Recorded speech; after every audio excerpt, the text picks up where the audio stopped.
আজকের গল্প ভুতুড়ে দিঘি।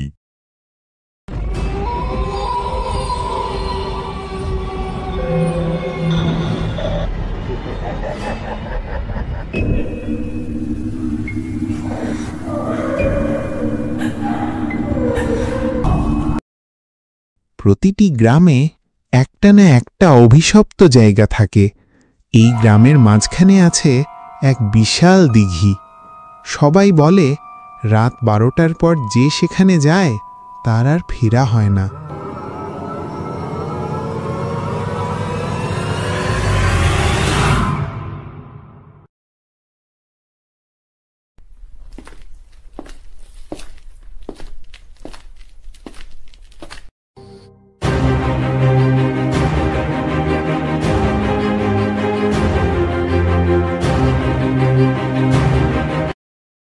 অর্ণব দিঘির ধারে বসল। চারদিকে নীরবতা। হঠাৎ পানির ভেতর থেকে ভেসে উঠল একটা ভাঙা লাল ওড়না। ওড়নাটা আস্তে আস্তে তীরে এসে থামল।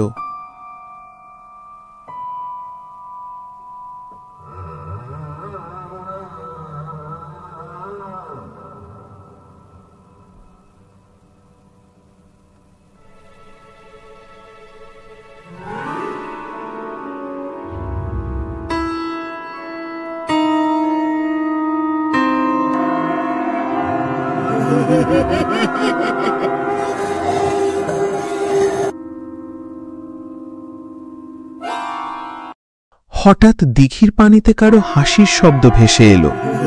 অর্ণব টর্চ ফেলল। আলো পড়তেই দেখা গেল পানির ভেতর দাঁড়িয়ে আছে এক মেয়ে। লম্বা চুল ভেসে আছে পানিতে, ফ্যাকাশে মুখ আর ঠোঁটে অদ্ভুত হাসি।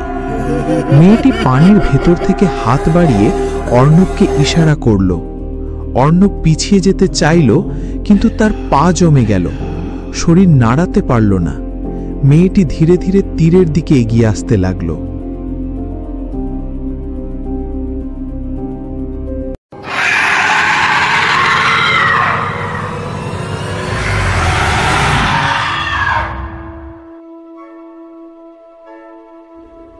হঠাৎ মেয়েটি এক ঝাঁপে উঠে এলো তীরে। তার মুখ কাছে আসতেই অর্ণব দেখতে পেল তার চোখ নেই, শুধু কালো ফাঁকা গর্ত, আর মুখ থেকে ঝরে পড়ছে কালো জল। চারপাশ কেঁপে উঠল চিৎকারে।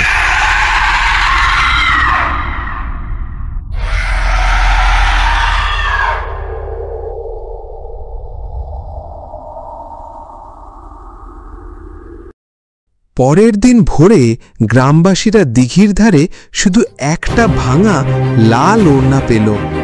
অর্ণবকে আর কেউ খুঁজে পেল না। আজও নাকি দিঘির ধারে গেলে কারো ভেসে আসা হাসি শোনা যায়।